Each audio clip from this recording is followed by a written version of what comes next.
ইতিহাসে হাজারো রাজা বাদশাহ এসেছেন, কেউ হয়েছেন যুদ্ধ বিজয়ী, কেউ শাসনকর্তা।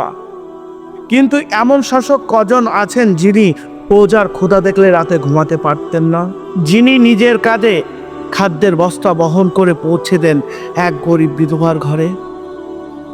আজ আমরা জানবো সেই মহান মানুষটির গল্প। তিনি আর কেউ নন, তিনি হযরত উমর ইবনুল খাত্তাব রাদিয়াল্লাহু তাআলা আনহু।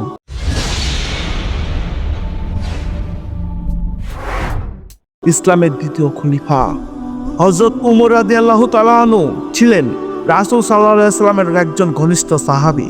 ইসলাম গ্রহণের পূর্বে তিনি ছিলেন কঠোর এবং রাগী প্রকৃতির একজন লোক, কিন্তু ইসলাম গ্রহণের পরে হয়ে ওঠেন ন্যায় বিচারের প্রতীক। তার শাসনকাল ছিল মাত্র 10 বছর 6 মাস। এই সময়ে তিনি রোমান ও পারস্য সাম্রাজ্যকে পরাজিত করেন এবং প্রতিষ্ঠিত করেন ইসলামী শাসন ব্যবস্থা। বলতেন, যদি ফোরাত নদীর তীরে একটি কুকুরও না খেয়ে মারা যায়, তাহলে তার হিসাবও ওমরের কাছেই হবে।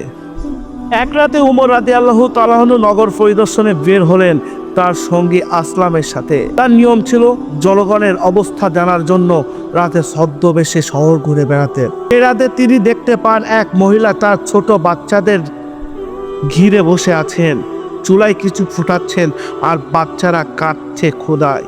আসলাম গিয়ে জিজ্ঞাসা করলেন, হে মা, আপনি কি করছেন?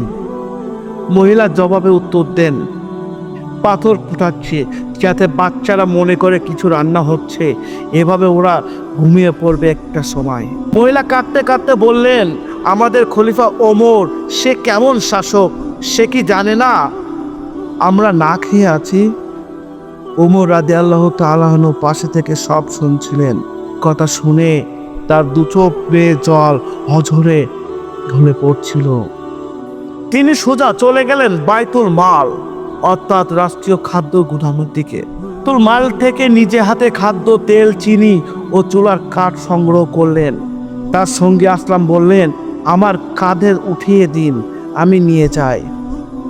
জবাবে উমর রাদিয়াল্লাহু তাআলা আনহু বললেন, কিয়ামতের দিন আমার বোঝা কি তুমি বহন করবে? আজ এই বিধবার হিসাব আমার। তিনি নিজেই খাদ্যের বস্তা কাঁধে উঠিয়ে নিয়ে চললেন সেই বিধবার বাড়ির দিকে। বিধবার ঘরে গিয়ে তিনি নিজে রান্না করে দিলেন, খাবার তৈরি করলেন, বাচ্চাদেরকে দিলেন। বাচ্চারা খেয়ে খুশিতে হাসতে লাগলো। উমর রাদিয়াল্লাহু তাআলা আনহু বললেন, আমি না দেখে যাব না ওরা হাঁটছে কিনা। পর তিনি কিছু সময় অপেক্ষা করে দেখলেন বাচ্চারা খেয়ে দিয়ে শান্ত হয়ে ঘুমিয়ে পড়ছে। আশীর্বাদ করলেন তাকে, আল্লাহ যেন আমাদের খলিফা ওমরকে ওনার মতো বানায়। তখন আসলাম বলে উঠলেন, হে মা, তুমি কি জানো তিনি কে? মহিলা জবাবে উত্তর দিলেন, না তো বাবা। তিনি কে? আসলাম বললেন, তিনি হলেন আমাদের খলিফা উমর ইবনুল খাত্তাব রাদিয়াল্লাহু তাআলা আনহু। মহিলা লজ্জায় হতবাক হয়ে গেলেন। তিনি কাঁদতে কাঁদতে দোয়া করলেন ওমর রাদিয়াল্লাহু তাআলা আনহুর জন্য। ঘটনা আমাদের শেখায়, শাসকের দায়িত্ব শুধু রাজনীতি নয়, মানুষের ঘরে ঘরে পৌঁছানো। লিডার মানে শুধু ক্ষমতা, অহংকার নয়, বরং মানুষের কান্নায় কাঁদতে পারা। হযরত উমর রাদিয়াল্লাহু তাআলা আনহু সেই অনন্য উদাহরণ, যিনি ছিলেন আমিরুল মুমিনিন, কিন্তু আত্মা ছিল এক গরিব বিধবার ঘরের সন্তান। এমন নেতার আদর্শ আজও প্রজারা পথ খোঁজে, আর ইতিহাস বারবার স্মরণ করে ন্যায়ের এমন সিংহ পুরুষকে।